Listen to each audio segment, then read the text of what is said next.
नमस्कार, DD news पर आप देखना शुरू कर चुके हैं हमारा खास प्रोग्राम। इस वक्त मैं हूं लाल चंद्र सिंह। अगले 1 घंटे में हम दिखाएंगे आपको कुछ ऐसी खबरें जिन पर चर्चा है बेहद जरूरी। ये चर्चा हम करने वाले हैं अपने संवाददाताओं और मेहमानों के साथ। और आज हम बात करने वाले हैं, प्रधानमंत्री नरेंद्र मोदी ने एक बार फिर से रोजगार मेले में युवाओं को नियुक्ति पत्र दिए हैं, उत्तराखंड रोजगार मेले में। साथ ही आज हम खास चर्चा करने वाले हैं कि शिवसेना जो है उसमें नाम और निशान का विवाद, चुनाव आयोग से तो उस पर फैसला आ गया, लेकिन अब वो विवाद सुप्रीम कोर्ट आज फिर से पहुंच गया। इस पर खास चर्चा करेंगे। साथ ही हम बात करेंगे पंजाब में आशा कार्यकर्ता क्यों कर रही हैं विरोध प्रदर्शन, और बात होगी कि बंगाल में किस तरह से वहां पर जो केंद्रीय योजनाएं हैं उसको लेकर के पहले विवाद के बाद अब वहां पर सरकार ने इस चीज को महसूस किया है कि किस तरह से केंद्रीय योजनाओं को लागू करना चाहिए। इन सब मुद्दों पर होगी बात, लेकिन सबसे पहले इस वक्त की हेडलाइंस। प्रधानमंत्री नरेंद्र मोदी ने उत्तराखंड के रोजगार मेले में दिया संबोधन। कहा, राज्य और राष्ट्र के विकास में उत्तराखंड के युवा दे रहे हैं भरपूर योगदान। राज्य सरकार द्वारा चलाए जा रहे रोजगार अभियान के तहत हितग्राहियों को इस महीने ही मिल जाएंगे नियुक्ति पत्र।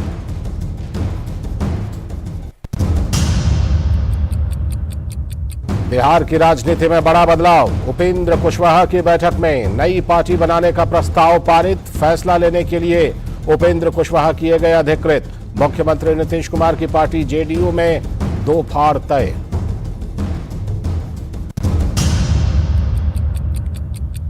दिल्ली कांग्रेस ने जारी की एआईसीसी सदस्यों की सूची। 1984 दंगों के आरोपित जगदीश टैटलर को भी मिली जगह।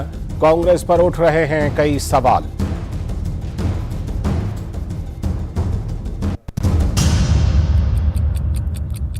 छत्तीसगढ़ में ईडी की फिर बड़ी कार्रवाई। कोयला खनन घोटाले मामले में कांग्रेस नेताओं के घर और दफ्तरों पर छापा। 10 से 12 जगहों पर अधिकारियों ने दी दबिश।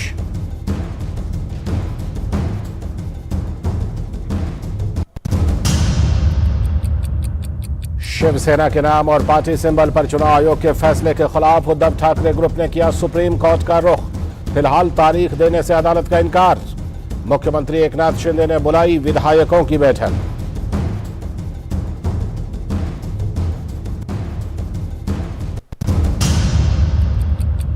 पूर्वोत्तर के राज्यों में चुनाव प्रचार में तेजी। नागालैंड में आज गृह मंत्री अमित शाह की रैली। मेघालय के तुरा के पीए संगमा स्टेडियम में पीएम की रैली को इजाजत नहीं देने पर भाजपा और सत्ताधारी एनपीपी आमने सामने।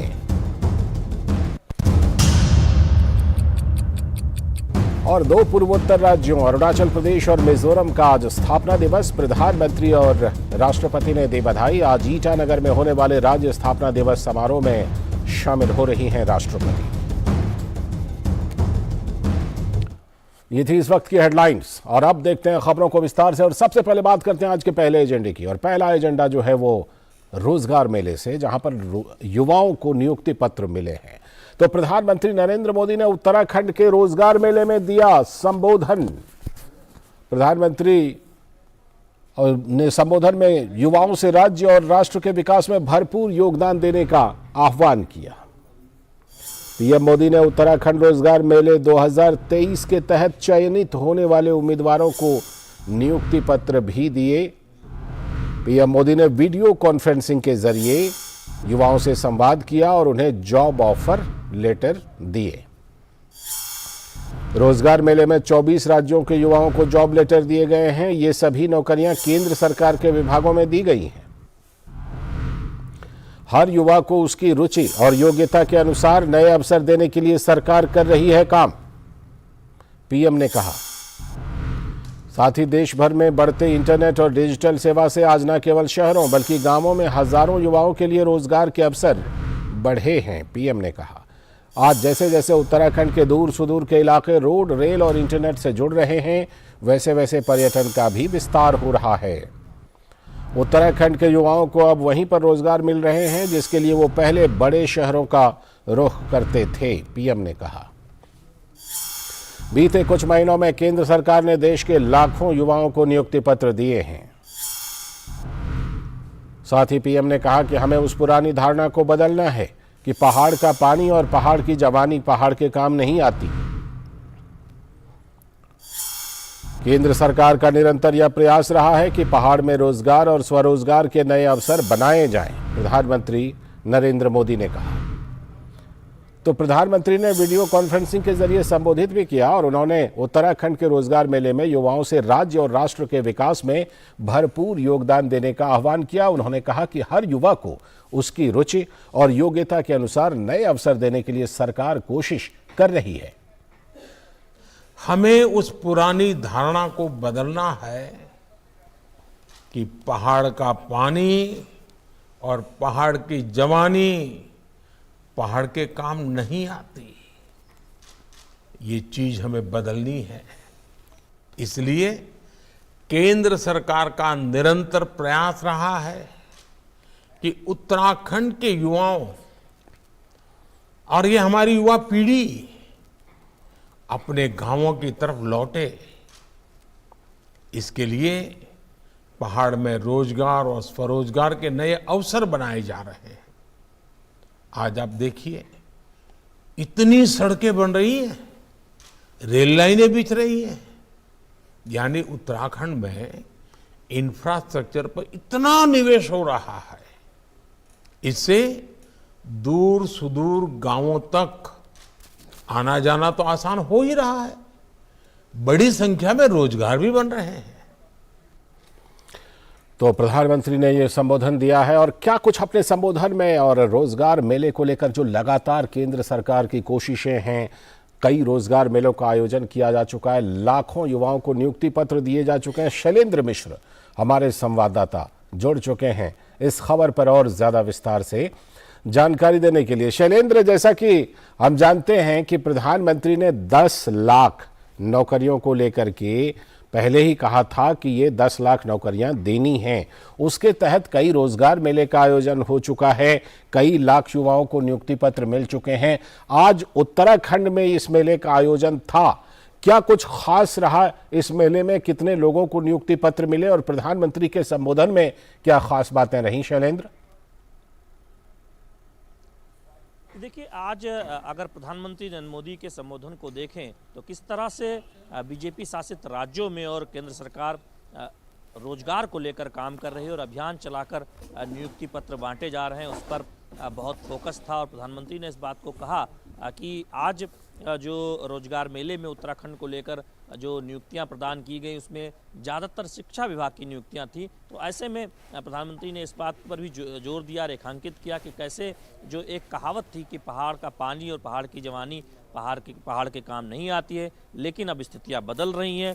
अब युवा लौट कर आ रहे हैं और साथ ही साथ न केवल इस तरह की नौकरियों से बल्कि जो तमाम योजनाएं चलाई गई हैं, मुद्रा जैसी योजनाएं, उसका फ़ायदा पहाड़ के लोगों को मिल रहा है, जिससे चाहे होम स्टे हो या फिर कोई छोटा मोटा अपना काम हो, उसको करने के लिए बिना किसी कोलेट्रल के, बिना किसी एक तरह से कोई संपत्ति को गिरवी रख के लोन मिल रहा है मुद्रा के जरिए। जिस तरह से 10 लाख रुपए तक के लोन का फ़ायदा खासतौर पर SC, ST, OBC और महिलाओं को इसका फ़ायदा हो रहा है, जिसका जिक्र प्रधानमंत्री नरेंद्र मोदी ने आज के अपने संबोधन में किया। और साथ ही साथ इस बात को भी कहा कि जो नई सदी है, इस सदी के मुताबिक युवा तैयार हों, इसके लिए नई एजुकेशन पॉलिसी, जो नई शिक्षा नीति है, उस पर काम हुआ है। और अब भविष्य में हम देखेंगे कि जो मौजूदा चुनौतियां हैं, जो भविष्य की चुनौतियां हैं, उसके मुताबिक युवा तैयार होंगे, उनका कौशल तैयार होगा। तो ऐसे में न केवल इस तरह की नौकरियों को ज़्यादा से ज़्यादा अवसर के तौर पर युवा देख पाएंगे, बल्कि वो अपना काम कर सकें या फिर शिक्षा और रोजगार परक बने, उस दिशा में बहुत काम हुआ है। तो निश्चित तौर पर हम देख रहे हैं कि केंद्र सरकार अभियान चलाकर जो नियुक्ति पत्र है, रोजगार मेले का आयोजन करके युवाओं को नौकरियों का वितरण कर रही है, नियुक्ति पत्र दे रही है। और उसमें खास तौर पर यह भी रेखांकित किया जा रहा है कि न केवल सरकारी नौकरियों में जिनके लिए रोजगार मेले का आयोजन किया जा रहा है, बल्कि जो 110 लाख करोड़ से ज़्यादा निवेश अब पिछले कुछ वर्षों में हम देख रहे हैं कि इंफ्रास्ट्रक्चर योजनाओं में, परियोजनाओं में हुआ है। उत्तराखंड का अगर जिक्र करें तो रेल पहुंच रही है, कई जगहों पर नई सड़कें बनी हैं। तो इससे आवागमन के साधन तो बेहतर हुए ही हैं, जिसका जिक्र प्रधानमंत्री ने किया, साथ ही साथ रोजगार के नए अवसर पैदा हुए हैं, काम के नए अवसर पैदा हुए हैं, जिससे लोगों को सहूलियत भी हुई है और युवाओं को नए अवसर रोजगार के मिले हैं। तो इसका जिक्र आज प्रधानमंत्री ने अपने संबोधन में खास तौर पर किया। तो हम देश भर में देख रहे हैं, जैसा कि प्रधानमंत्री ने कहा भी, कि रोजगार के नए नए अवसर मिल रहे हैं, अभियान चलाकर सरकारी नौकरियां दी जा रही हैं, और दूसरी तरफ हमें देख रहे हैं कि रोजगार के जो स्वरोजगार के जो मौके हैं उसमें भारत तेजी से आगे बढ़ रहा है। लालचंद, जिस तरह से प्रधानमंत्री ने अपने संबोधन में खास तौर पर कहा कि युवाओं को उनकी रुचि के मुताबिक ही, जिसमें उनको रुचि है उसी के मुताबिक रोजगार देने की कोशिश हो रही है, तो आगे चल करके हम देखेंगे शैलेंद्र की और अधिक रोजगार मेलों का आयोजन होगा और देश के युवाओं के लिए और ज्यादा अवसर, नौकरी पाने के, रोजगार पाने के और ज्यादा अवसर हमें देखने को मिलेंगे। जी देखिए, जो नई शिक्षा नीति है उसमें इस बात पर बहुत जोर दिया गया है कि रुचि और योग्यता के मुताबिक ऐसे कोर्स के डिजाइन किए जाएं जिससे युवाओं को रोजगार परक शिक्षा मिल सके, उन्हें कौशल युक्त बनाया जा सके। दूसरी बात ये होती है कि जब वो पढ़कर निकलें तब उनके लिए अवसर हो। तो दरअसल केंद्र सरकार ने प्रधानमंत्री नरेंद्र मोदी की अगुवाई में इस पर एक बहुत हम लंबे समय से काम किया है। नई शिक्षा नीति जो लागू हुई है उसमें हम देख रहे हैं कि तमाम ऐसे कोर्स आ रहे हैं जो रोजगार परक हैं, जो युवाओं को योग्य बनाएंगे स्वरोजगार करने में, या फिर इंडस्ट्री जो उद्योग जगत की ज़रूरत है, या फिर जो नौकरी पाने के लिए जो योग्यता की ज़रूरत है, जिस कौशल की ज़रूरत है, वो कौशल वो युक्त हो सकेंगे। तो इससे रोजगार के नए अवसर बढ़ेंगे, भावी चुनौतियों के लिए छात्र तैयार होंगे। ये बहुत इस पर जोर दिया गया है। दूसरी बात यह है कि युवाओं को एक सपोर्ट मिले, बैंकिंग से सपोर्ट मिले, मुद्रा जैसी योजनाओं से, या प्रधानमंत्री जो रोजगार योजना है जिसमें हम देखते हैं कि लोन दिया जाता है और उसमें छूट भी होती है, या स्टार्टअप्स को जो मदद दी जाती है इकोसिस्टम से, प्रक्रिया को आसान बना के, इस तरह से रोजगार के नए नए अवसर, स्वरोजगार के अवसर, उस पर बहुत काम हुआ है। क्योंकि जब इंफ्रास्ट्रक्चर में बड़ा निवेश होता है तब हम देखते हैं कि इस तरह के रोजगार के अवसर निकलते हैं। तो दरअसल एक तरह से कहें योजना बनाकर काम हो रहा है, न केवल सरकारी नौकरियां ज़्यादा से ज़्यादा हों बल्कि रोजगार के नए नए अवसर हों छात्रों के लिए और युवाओं के लिए, और उस पर जोर दिया जा रहा है। बिल्कुल। और जिस तरह से कि प्रधानमंत्री ने जिक्र किया कि अब जो एक वो पहले बात थी कि पहाड़ का पानी और पहाड़ की जवानी काम नहीं आती, तो अब पहाड़ी राज्य, उत्तराखंड जैसे जो पहाड़ी राज्य हैं, वहाँ पर भी स्थानीय लोगों को वहीं पर रोजगार देने की कोशिश है। और उसका हम देख रहे हैं कि उत्तराखंड रोजगार मेले में उसका एक शानदार उसकी एक झांकी हमें देखने को मिली। तो उत्तराखंड जैसे राज्यों में वहीं पर रोजगार देने के लिए केंद्र सरकार का फोकस है। इस दिशा में कौन कौन सी ऐसी खास योजनाएं हैं शैलेंद्र?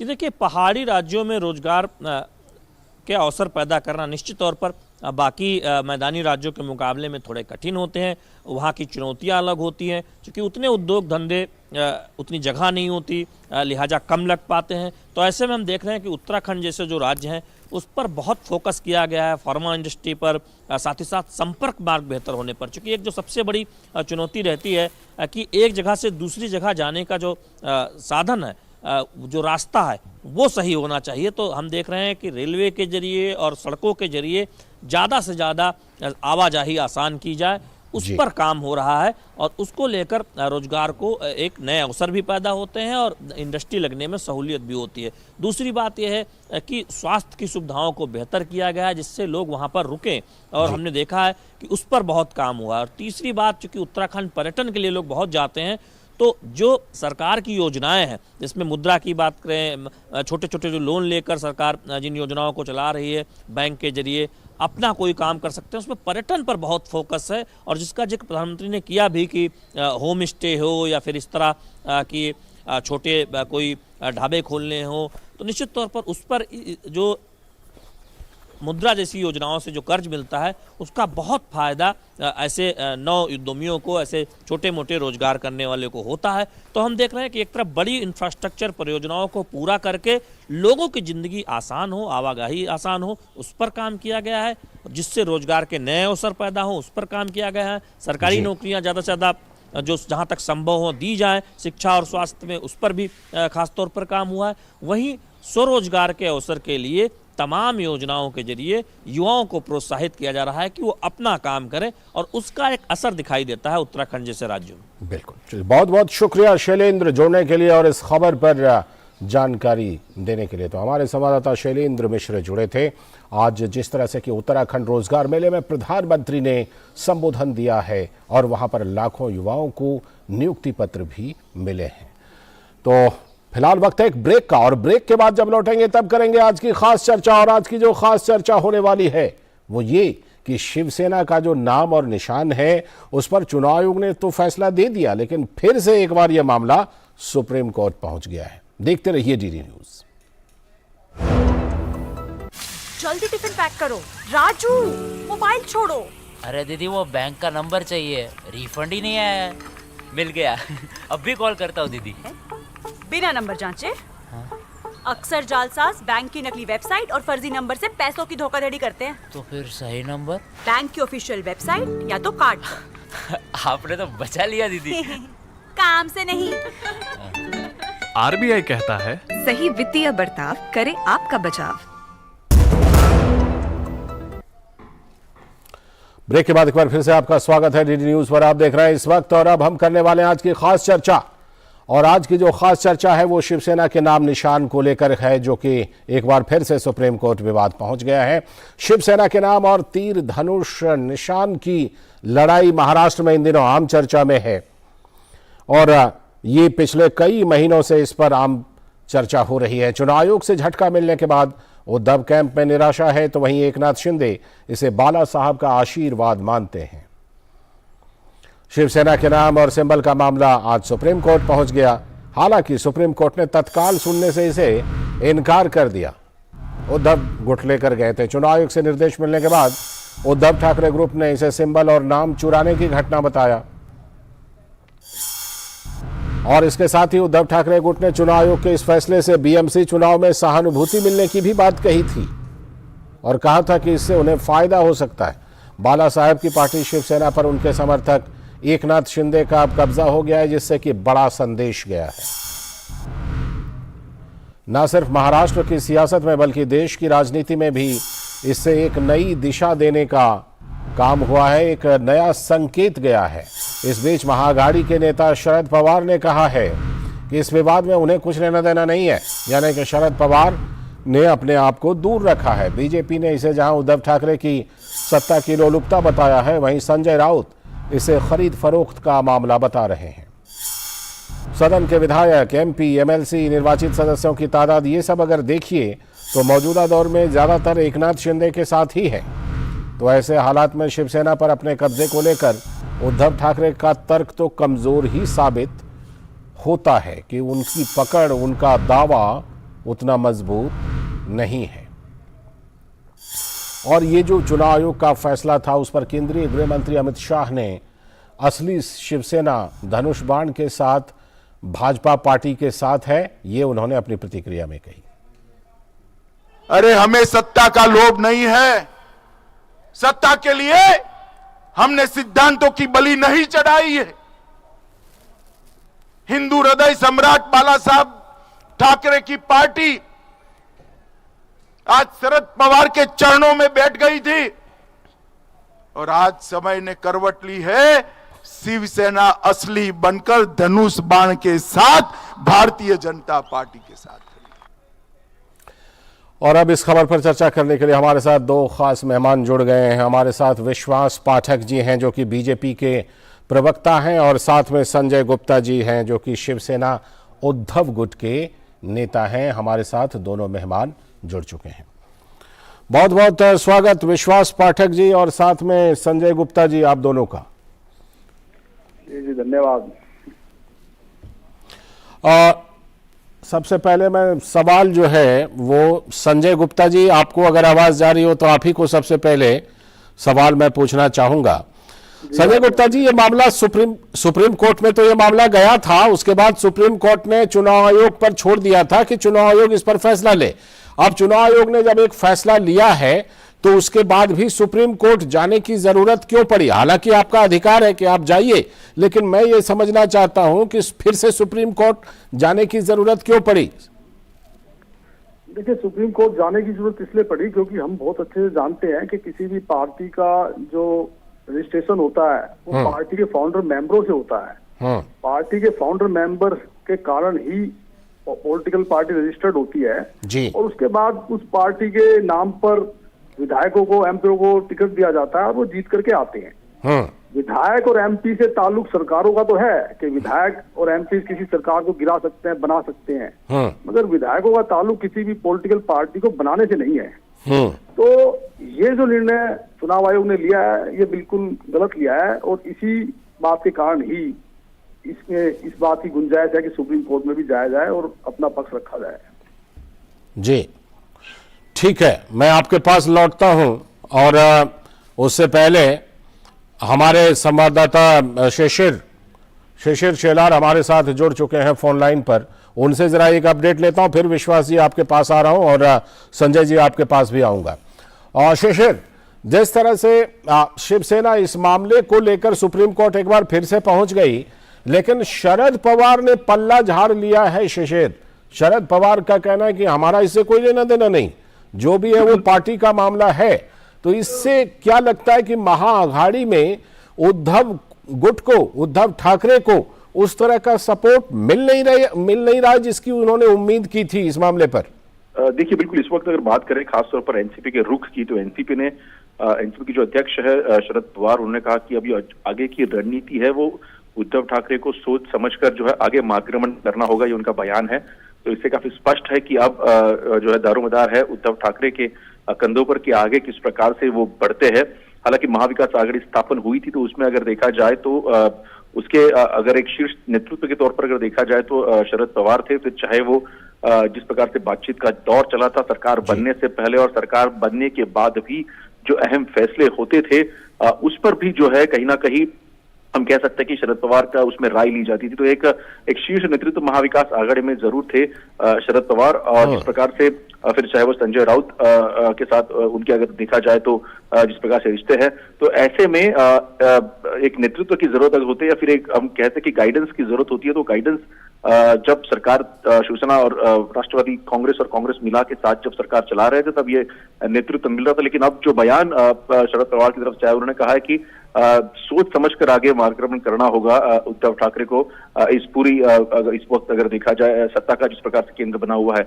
दूसरी महत्वपूर्ण बात इसमें ये भी ऐड करना चाहूंगा, हालांकि अब ये घटना घटी है, वो ये है लालचंद जी की खास तौर पर अगर एकनाथ शिंदे की बात करें, क्योंकि अब तक आगे का अगर बात करें तो जिस प्रकार से उद्धव ठाकरे जो है कोर्ट की और कानून की लड़ाई तो लड़ ही रहे हैं, लेकिन दूसरे स्तर पर अगर देखा जाए महाराष्ट्र में, तो इस वक्त आज एकनाथ शिंदे गुट के जो विधायक थे उन्होंने बैठक की, महाराष्ट्र के विधान भवन में बैठक आयोजित की गई थी।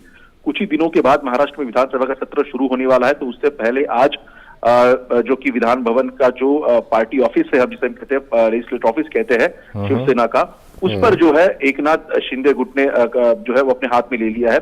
उस पे जो है उन्होंने कहा कि जो शिवसेना वो कहते हैं कि एक खरी शिवसेना है, जिस प्रकार से उनको चिन्ह सौंपा गया है चुनाव आयोग की तरफ से और साथ ही साथ नाम दिया गया, और इसीलिए उन्होंने जो पार्टी ऑफिस है विधान भवन का वो ले लिया है। और इसके बारे में जो उनके मुख्य प्रतोद है, चीफ विप है भरत गोगावले, उन्होंने स्पष्ट कहा कि किस प्रकार से आगे बढ़ना है आने वाले सेशन को लेकर, ये चर्चा आज एकनाथ शिंदे में हुई। तो दो तरफ से हालांकि एक जंग इस वक्त उद्धव ठाकरे के सामने है। यहाँ पर अगर देखा जाए तो एकनाथ शिंदे के साथ खास तौर पर सदन में तो जो कार्रवाई होगी सो होगी, लेकिन साथ ही साथ जो सुप्रीम कोर्ट की कार्रवाई है वो भी वहां पर लगातार चल रही है। तो ऐसे दोनों फ्रंट पर इस वक्त जो उद्धव ठाकरे गिरते हुए दिखाई दे रहे हैं। जी शिशिर, एक सवाल आपसे और जरूर पूछना चाहूंगा कि बीएमसी का चुनाव होना है, क्या उद्धव ठाकरे गुट इसलिए भी इस मामले को पर ज्यादा जोर दे रहा है या फिर से एक बार सुप्रीम कोर्ट लेकर मामले को गया है?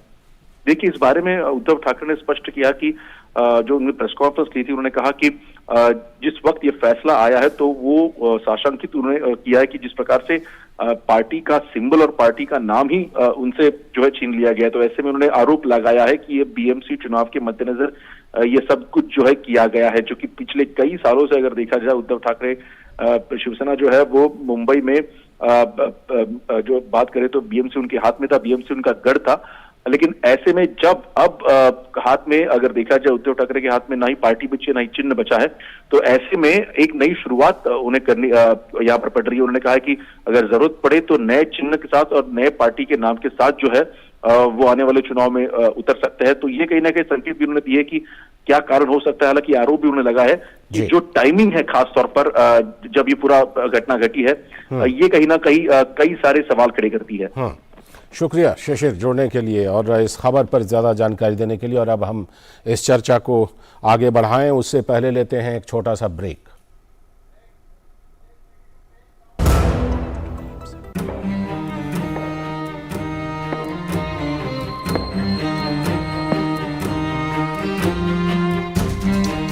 कब तक आप ऐसे फ्यूचर का टेंशन लेकर चलते रहेंगे? LIC के न्यू पेंशन प्लस के साथ अपनी पेंशन का प्लान बनाइए, क्योंकि ये प्लान आपके फ्यूचर के लिए मार्केट लिंक्ड वेल्थ क्रिएट करता है। और तो और इस प्लान में गारंटीड एडिशंस के साथ पेंशन पाने के कई ऑप्शंस भी हैं, so that you grow young and tension free. LIC, हर पल आपके साथ।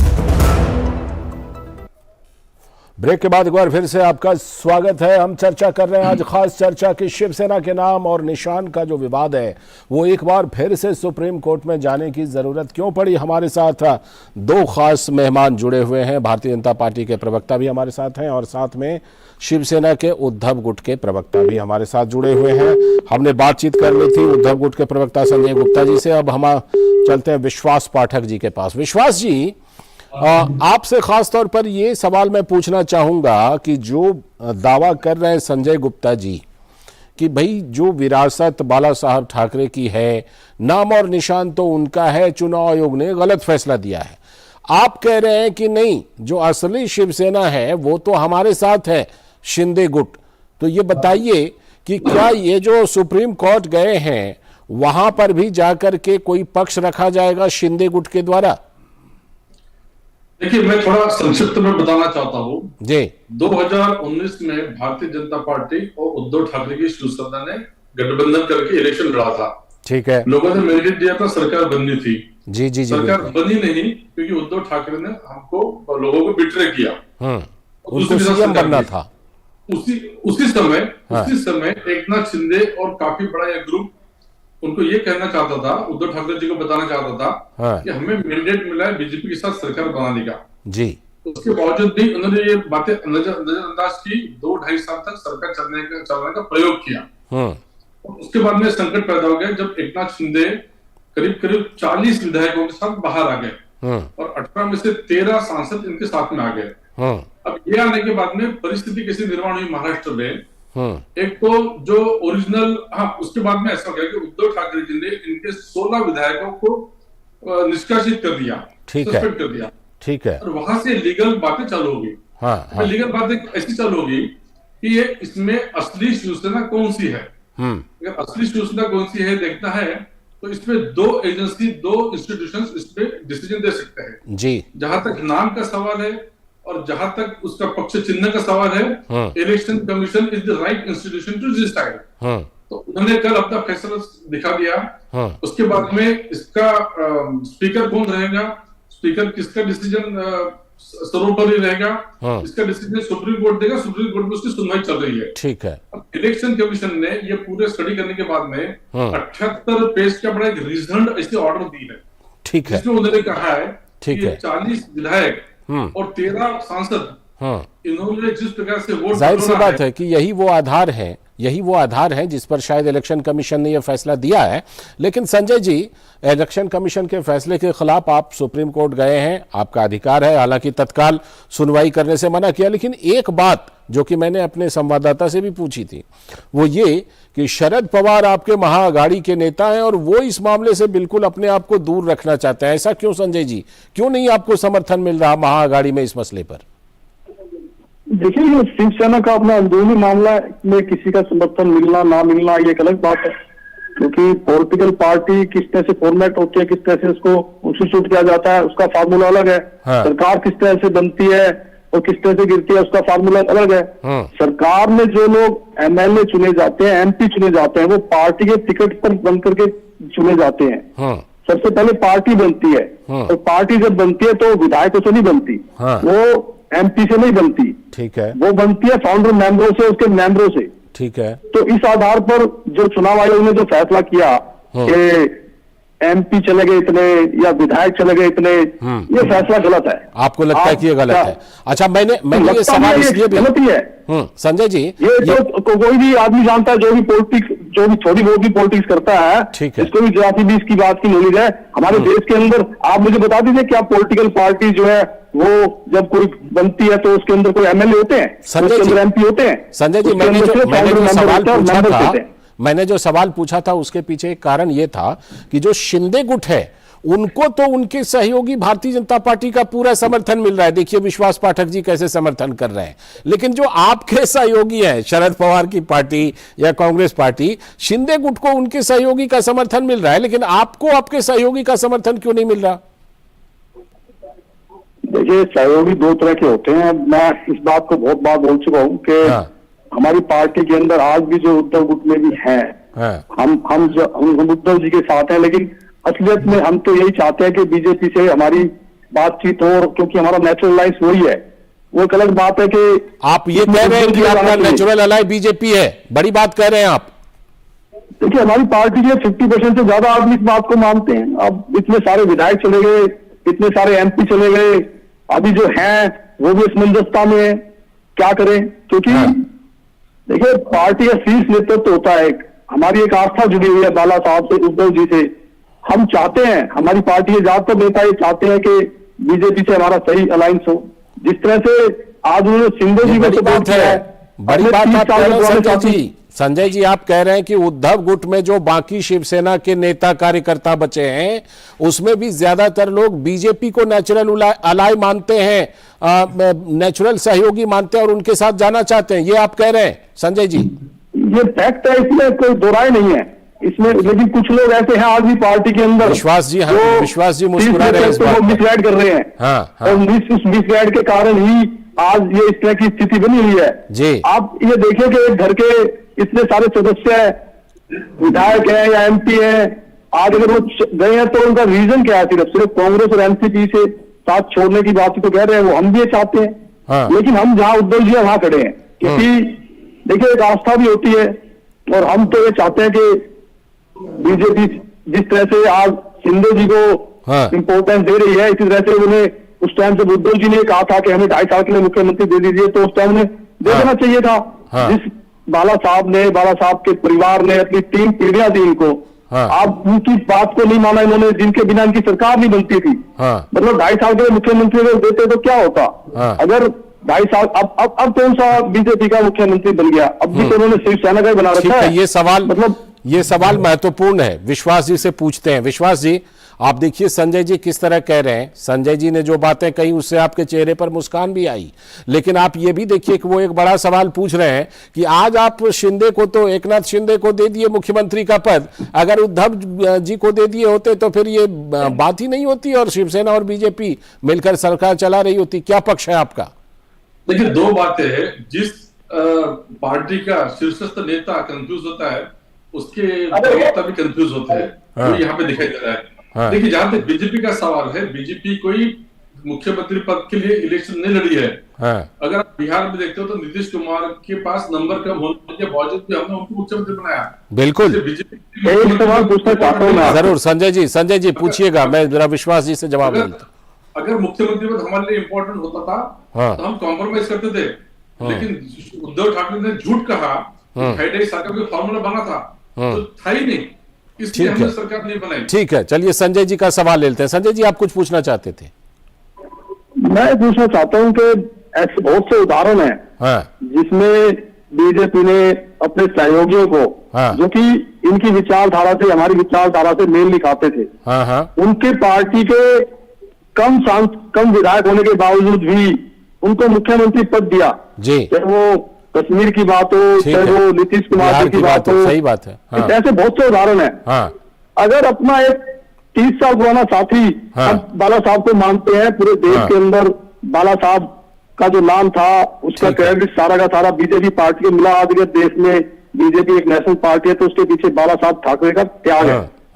और बहुत से हमारे शिव सैनिक आज भी बीजेपी के मेंबर है या सांसद है या सपोर्टर है पूरे देश के अंदर, एक सिर्फ महाराष्ट्र और मुंबई तो है, और कहाँ है? तो मुझे लगता है कि हमारी ताकत एक साथ रहने में है। जिस एजेंडे को लेकर के बाला साहब और अटल जी चले थे और अपने जीते जी उन्होंने इस गठबंधन को नहीं टूटने दिया, तो इस बात पर मंथन करने की जरूरत है बीजेपी को भी और हमारे शीर्ष पार्टी के नेताओं को भी कि ये गठबंधन सही तरीके से किस तरह से चले। जी चलिए, तो फिलहाल विश्वास जी आपको छोटी सी प्रतिक्रिया देना चाह रहे थे। ये देखिए आज भी कह रहे हैं कि आप लोग साथ हो सकते हैं। हाँ संजय गुप्ता जी जिस प्रकार से सोच रहे हैं, हम चाहते कि उद्धव ठाकरे के भी ऐसा सोचे। हाँ वो ऐसा सोच नहीं पाए। हाँ उनकी मुख्यमंत्री बनने की मनीषा जब बढ़ गई, हाँ उसके कारण ये पूरा विषय निर्माण हो गया। ठीक है, भारतीय जनता पार्टी का सवाल है, ठीक है, शब्द देते हैं, वचन देते हैं, उसको पालते हैं। चलिए यहीं पर इस डिस्कशन को खत्म करते हैं। लेकिन संजय जी ने बड़ी बात कही है। संजय जी ने बात कही है कि वो उद्धव ठाकरे के साथ हैं, लेकिन फिर भी वो मानते हैं कि भारतीय जनता पार्टी ही नेचुरल सहयोगी है और उसके साथ ही होना चाहिए गठबंधन। बहुत बहुत शुक्रिया संजय जी आपका भी, और साथ में विश्वास जी आपका भी जुड़ने के लिए बहुत बहुत शुक्रिया। तो दोनों हमारे साथ जुड़े हुए थे, विश्वास पाठक भारतीय जनता पार्टी के प्रवक्ता और संजय गुप्ता जिन्होंने बड़ी बात कही, और वो बड़ी बात कहकर गए। उन्होंने ये इशारा दिया है कि उद्धव गुट के भी ज्यादातर लोग इसी बात को सही मानते हैं कि भारतीय जनता पार्टी ही उनकी नेचुरल सहयोगी है। अब फिलहाल देखते हैं कि महाराष्ट्र की राजनीति किस करवट बैठती है। गृह मंत्री अमित शाह इन दिनों दौरे पर वहां पर हैं। वक्त है एक ब्रेक का, और ब्रेक के बाद जब लौटेंगे तो बात करेंगे पंजाब की, और पंजाब में क्यों आशा कार्यकर्ता विरोध प्रदर्शन कर रहे हैं।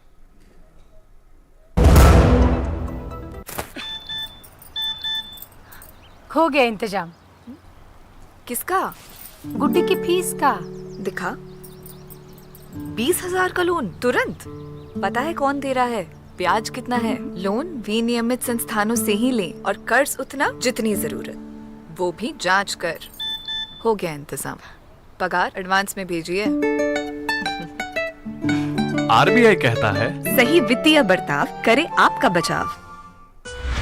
Invest once and enjoy guaranteed maturity with life cover with LIC's Dhan Varsha, a single premium plan for your family's security and prosperity. Break के बाद एक बार फिर से आपका स्वागत है डीडी न्यूज पर। आप देख रहे हैं इस वक्त, और अब हम रुख करने वाले हैं पंजाब से जुड़ी एक बड़ी खबर का। ग्रामीण स्वास्थ्य सेवाओं की लाइफ लाइन जो कही जाती हैं आशा कार्यकर्ता, उनका पंजाब में विरोध प्रदर्शन चल रहा है। और क्या है यह पूरा मामला, क्यों आशा कार्यकर्ता जो लाइफ लाइन है ग्रामीण स्वास्थ्य सेवा की, वो क्यों सड़कों पर है? आशा कार्यकर्ताओं ने आज लुधियाना में भारी प्रदर्शन करके राज्य सरकार की नीतियों का विरोध किया है।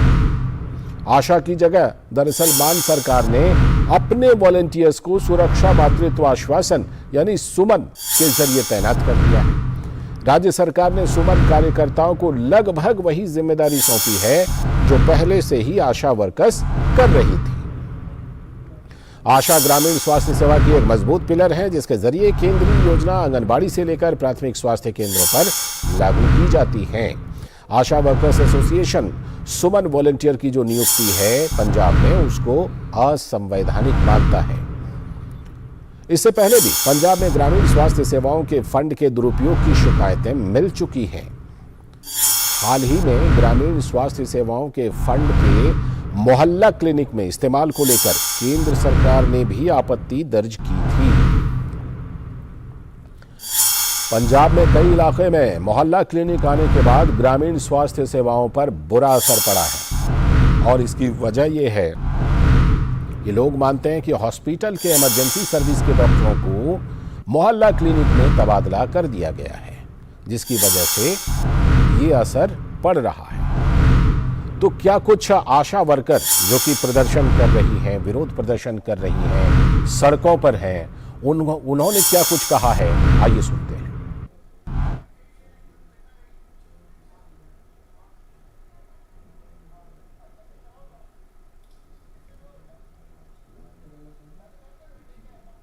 ਸਰਕਾਰ ਵੱਲੋਂ ਸੁਮਨੀ ਵਲੰਟਰ ਰੱਖੇ ਗਏ ਨੇ ਤੇ ਪੰਜਾਬ ਸਰਕਾਰ ਉਹਨਾਂ ਨੂੰ ਲਾਗੂ ਕਰਾਉਣ ਦੇ 15 ਦਿਨ ਦਿੱਤੇ ਨੇ ਕਿ 15 ਦਿਨਾਂ ਦੇ ਵਿੱਚ ਸੁਮਨ ਵਲੰਟੀਅਰ ਰੱਖੇ ਜਾਣ, ਜਦ ਕਿ ਆਲਰੇਡੀ ਪਹਿਲਾਂ ਹੀ ਆਸ਼ਾ ਵਰਕਰਾਂ ਸਿਹਤ ਮਹਿਕਮੇ ਦੇ ਵਿੱਚ ਕੰਮ ਕਰ ਰਹੀਆਂ ਨੇ ਤੇ ਸੁਮਨ ਵਲੰਟੀਅਰ ਕਾਹਦੇ ਲਈ ਰੱਖੇ ਜਾਣੇ ਨੇ? ਕੀ ਸਾਡੇ ਕੰਮਾਂ ਤੇ ਕੋਈ ਸ਼ੱਕ ਪ੍ਰਗਟ ਕੀਤੀ ਗਈ ਹੈ, ਜਦ ਕਿ ਅਸੀਂ ਸਿਹਤ ਮਹਿਕਮੇ ਦੇ ਵਿੱਚ ਬਹੁਤ ਚੰਗੀਆਂ ਢੰਗ ਦੇ ਨਾਲ ਆਪਣੀਆਂ ਸੇਵਾਵਾਂ ਦੇ ਰਹੇ ਹਾਂ, ਭਾਵੇਂ ਕਿ ਕਰੋਨਾ ਕਾਲ ਸੀ, ਭਾਵੇਂ ਕਿ ਹੁਣ ਜਿੰਨੀਆਂ ਵੀ ਸਿਹਤ ਸਹੂਲਤਾਂ ਨੇ ਹਰ ਘਰ ਹਰ ਵਰਗ ਤੱਕ ਜਾ ਰਹੀਆਂ ਨੇ।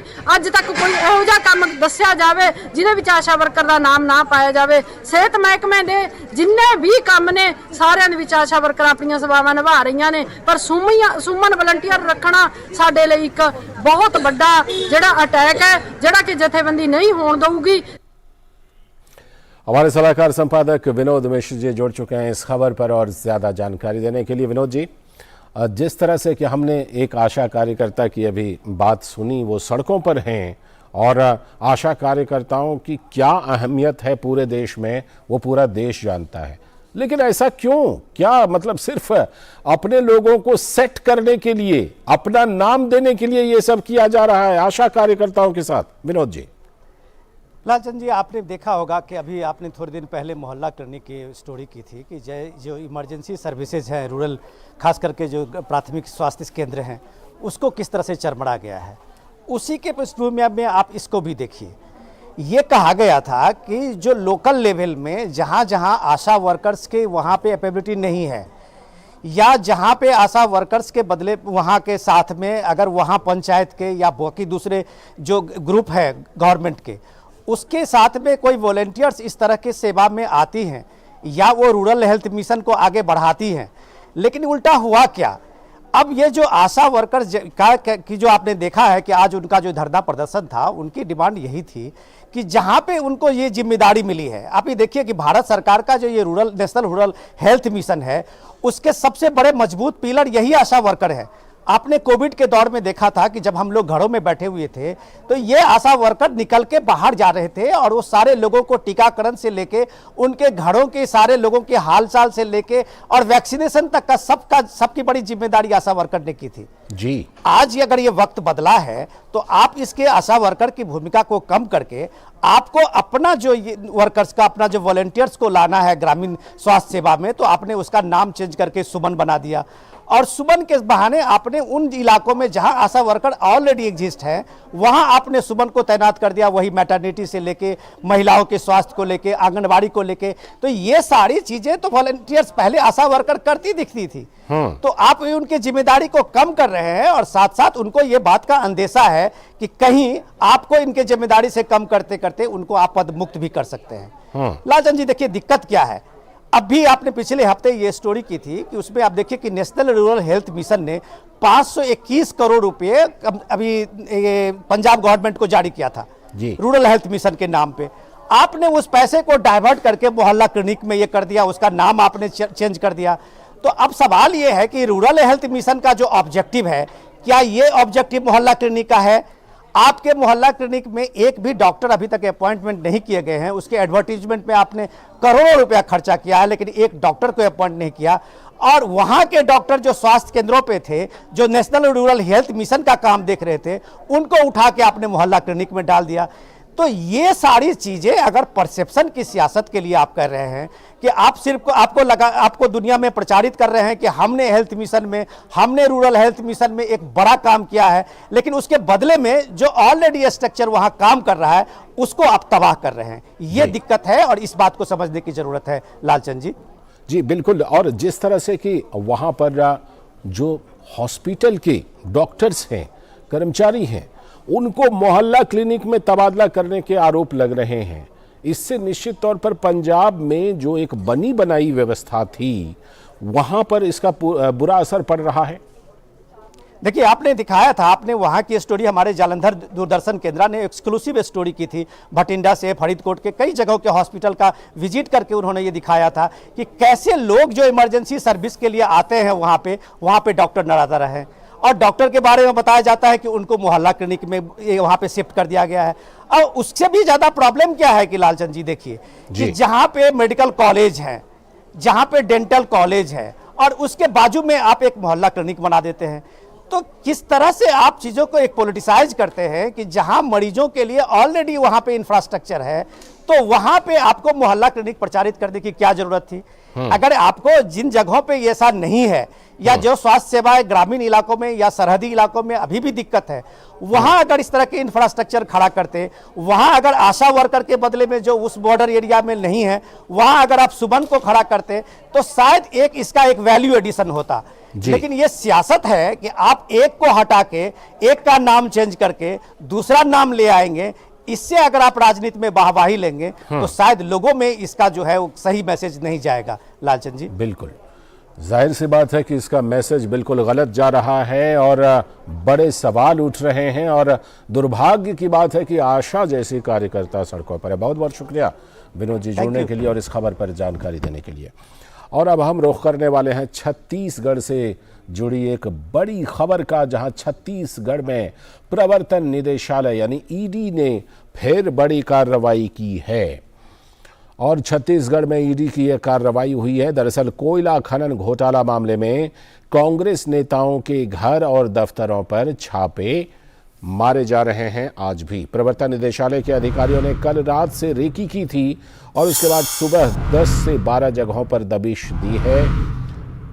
करीब 1 दर्जन जगहों पर छत्तीसगढ़ में ईडी ने जनवरी महीने में भी आईएएस कारोबारियों और कांग्रेस नेताओं के ठिकानों पर कार्रवाई की थी। उस समय रायपुर, दुर्ग, भिलाई, बिलासपुर, कोरबा, महासमुंद के ठिकानों पर जनवरी में कार्रवाई की गई थी। छत्तीसगढ़ में ईडी की छापेमारी को लेकर प्रदेश में इस बीच राजनीति भी तेज हो गई है और कांग्रेस और बीजेपी आमने सामने। कांग्रेस के राष्ट्रीय अधिवेशन के लिए बड़े नेता छत्तीसगढ़ में जुट रहे हैं। दरअसल 24 फरवरी से अधिवेशन की शुरुआत होगी, लेकिन इस बीच ये जो छापे हैं इसने जरूर राजनीतिक रंग ले लिया है। हमारे साथ हमारे संवाददाता जुड़ रहे हैं इस खबर पर और ज़्यादा जानकारी देने के लिए। मनोज सोनोने जी रायपुर से जुड़ चुके हैं। मनोज जी, और ये जो छापे हैं, छापे तो पहले भी जनवरी में भी पड़े थे, लेकिन ये छापे जो हैं ये कोयला खनन घोटाले के सिलसिले में है। क्या कुछ कांग्रेस नेताओं पर आरोप है जिसके सिलसिले में ये छापे हैं? मनोज जी, पिछले कुछ दिनों से छत्तीसगढ़ की राजनीति गरमाई हुई है। अभी आज छत्तीसगढ़ में कई 6 कांग्रेस के पदाधिकारी हैं, उन पर ईडी ने छापे डाला है। उनके घर पे उनके तलाशी ली जा रही है। तो ये इसमें बड़ी बात यह है कि एक विधायक है भिलाई से, उनके घर में भी ईडी ने दबिश दी है। और कोषाध्यक्ष कांग्रेस के छत्तीसगढ़ के कोषाध्यक्ष, उनके घर में भी ईडी के जी मनोज जी से लगता है कि फिलहाल मनोज जी, जिस तरह से कि ये कार्रवाई हो रही है, इसके बाद हम जैसा कि जानते हैं कि कांग्रेस का वहां पर अधिवेशन भी होना है, तो क्या कांग्रेस इस मामले में, क्योंकि कार्रवाई जनवरी में भी हुई थी, लेकिन इस समय जो कार्रवाई हो रही है उसको लेकर के कांग्रेस इसको राजनीतिक तौर पर राजनीतिक रंग देने की पूरी कोशिश कर रही है? जी हाँ, आज ही सुबह इस कार्रवाई के बाद प्रदेश के प्रभारी कुमारी शैलजा और मुख्यमंत्री भूपेश बघेल ने प्रेस कॉन्फ्रेंस को संबोधित किया और उन्होंने इस बारे में कहा कि ये केंद्र सरकार इस तरह से ईडी का उपयोग करके हमारे अधिवेशन को डिस्टर्ब करने की कोशिश की जा रही है, लेकिन हम डिस्टर्ब नहीं होंगे और ये राष्ट्रीय अधिवेशन बहुत सक्सेस होगा। इस पर कुमारी शैलजा प्रभारी है प्रदेश की और मुख्यमंत्री भूपेश बघेल ने भारतीय जनता पार्टी पर आरोप लगाया है। लेकिन पिछले अगर देखा जाए कि ईडी इस पे कोयला घोटाले की जांच कर रही है, तो इसमें अभी तक कोयला व्यापारियों के साथ साथ 2 अधिकारी इसमें गिरफ्तार किए जा चुके हैं ईडी की तरह ईडी ने। तो ये जो मामला है, जो ईडी की अगर हम बात माने तो ईडी का कहना है कि 500 करोड़ रुपए का जो कोयला जो ट्रांसपोर्ट होता था उसमें से हर एक टन पर 25 रुपए की अवैध वसूली की जाती थी और इससे जुड़े यह मामला कोयला घोटाला का ईडी जांच कर रही है। मुख्य विपक्षी बीजेपी की तरफ से कोई प्रतिक्रिया? मनोज जी, बीजेपी की तरफ ने भी कहा है कि कांग्रेस भ्रष्टाचार में लिप्त है और अपने लोगों को बचाने के लिए इस प्रकार अलग बातें कर रही है और विपक्ष के नेता भी इस कार्रवाई को लेकर प्रदेश सरकार पर को घेरे हुए। चलिए, बहुत बहुत शुक्रिया मनोज जी जुड़ने के लिए और इस खबर पर जानकारी देने के लिए। तो छत्तीसगढ़ पर जो ईडी के छापे हैं उसने राजनीतिक आरोप प्रत्यारोप का भी रूप ले लिया है। और अब हम रुख करने वाले हैं एक और बड़ी खबर का, और ये जो खबर है ये पश्चिम बंगाल से खबर है। लेकिन इस खबर में मैं इतना ज़रूर कहूँगा कि जब सुबह का भूला शाम को घर वापस आ जाता है तो कहते हैं कि भूला नहीं था। दरअसल मनरेगा में फेक जॉब कार्ड को लेकर मचे सियासी घमासान के बीच ममता बनर्जी सरकार ने कुछ सख्त फैसले लिए हैं। मनरेगा योजना में भारी धांधली के बीच केंद्र सरकार की पहल के बाद स्थानीय सरकार ने फेक जॉब कार्ड को लेकर जांच बैठाई और डिस्ट्रिक्ट एडमिनिस्ट्रेशन को केंद्र के दिशा निर्देश के मुताबिक ही एनुअल एक्शन प्लान सही समय पर देने के लिए कहा। टीएमसी के स्थानीय कार्यकर्ताओं की मनमर्जी के कारण हितधारकों को ग्रामीण इलाकों में भारी परेशानी का सामना करना पड़ता था, योजनाओं का लाभ नहीं मिलता था। लेकिन पश्चिम बंगाल में अपनी सियासत की वजह से टीएमसी इसे केंद्र की साजिश बताती रही पहले, और अब अपनी गलती को सुधार रही है शायद। पिछले दिनों कलकत्ता हाईकोर्ट ने केंद्रीय योजनाओं के 2,29,000 करोड़ रुपए के मामले में यूटिलाइजेशन सर्टिफिकेट को लेकर पीआईएल पर सुनवाई भी शुरू की है। उसका भी दबाव हो सकता है। पश्चिम बंगाल बीजेपी ने सीएजी की रिपोर्ट के आधार पर सुनवाई की मांग की थी। राज्य में फ्लैगशिप स्कीम में लूट को लेकर अदालत का ध्यान आकृष्ट कराया था। तो खैर जो भी हो, अब लगता है कि वहां पर इस मामले में सही रास्ता अपनाया जा रहा है। हमारे संवाददाता इस खबर पर जानकारी देने के लिए जुड़ रहे हैं। प्रसेनजीत बख्शी जी जुड़ चुके हैं। प्रसेनजीत दा, किस चीज का असर है? वैसे तो कहते हैं ना कि सुबह का भूला शाम को अगर घर वापस आ जाए, अंत भला तो सब भला। तो क्या इस मामले में ये कह सकते हैं कि अलग अलग दबाव की वजह से, चाहे वो कलकत्ता हाईकोर्ट का दबाव हो या तमाम तरह के दबाव हो, अब कम से कम सही रास्ते पर टीएमसी और ममता बनर्जी की सरकार इस मामले में आ रही है?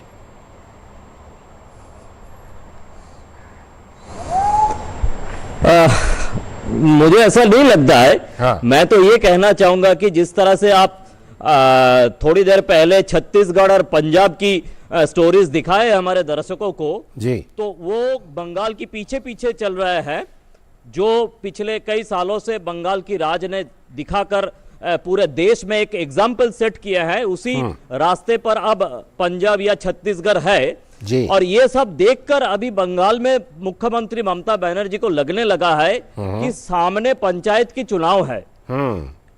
ये पंचायत चुनाव के पहले अगर अपना साफ सुथरा छवि अगर लोगों की सामने, गांव की लोगों की सामने साफ सुथरा छवि हम कम से कम एक दीवार पे टंगा हुआ ना दिखा पाए तो ये पंचायत चुनाव में हम फंस जाएंगे। और अगर पंचायत चुनाव में फंसे तो आने वाले लोकसभा चुनाव में भी हम फंस सकते हैं।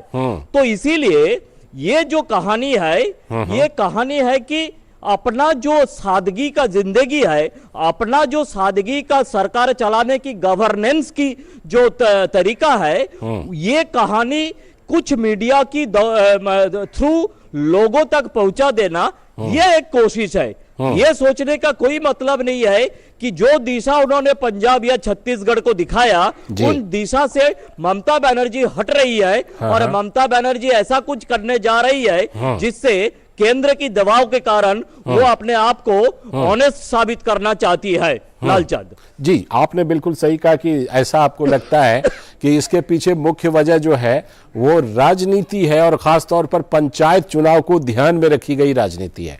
लेकिन ये जो बदलाव है इसको लेकर के क्या मुख्य विपक्षी पार्टी भारतीय जनता पार्टी ये प्रोजेक्ट करेगी कि हमने दबाव बनाया अदालत के जरिए और हमने इनको सही रास्ते पर लाया, आखिर में इस चीज के लिए मजबूर किया? भारतीय जनता पार्टी की तरफ से कोई प्रतिक्रिया इस पर? हाँ बिल्कुल, आपने सही कहा है।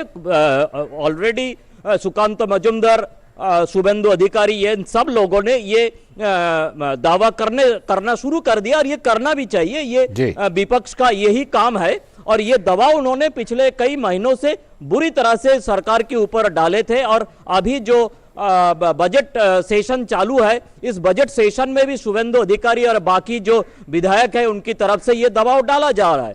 और आपको भी मालूम है कि केंद्र सरकार से भी अलग अलग PMAY को लेकर या ये मिड डे मील को लेकर ये सब कुछ लेकर सेंट्रल से टीम भेजा गया, वो भी इन अपोजिशन की दबाव के कारण और हम जैसे मीडिया का दबाव के कारण या सच को उजागर करने के कारण। तो ऐसा स्थिति में बीजेपी, सही बात है कि वो भी अपना जो पंचायत की राजनीति की तैयारी या प्रचार की तैयारी वो शुरू कर दिया है और इसी रास्ते पे शुरू कर दिया है कि देखो कम से कम झूठा भी हो, जो भी हो, आपको ये बोलना पड़ रहा है, अपने डीएम को बोलना पड़ रहा है, कलेक्टर को बोलना पड़ रहा है कि आप सही दिशा में चलो, आप ऐसे ही धांधली मत करो, आप हिसाब ठीक करो। जो हिसाब दिल्ली में भेजकर कम से कम 23-24 की जो फिनेंशियल ईयर है, उस 23-24 की फिनेंशियल ईयर में हमें पैसा मिले। लालचंद जी, तो कम से कम इतना कहा जा सकता है कि आने वाले पंचायत चुनाव में टीएमसी और बीजेपी दोनों अपने अपने तरीके से इस वाले मामले को, केंद्रीय योजनाओं वाले मामले को उठाएगी।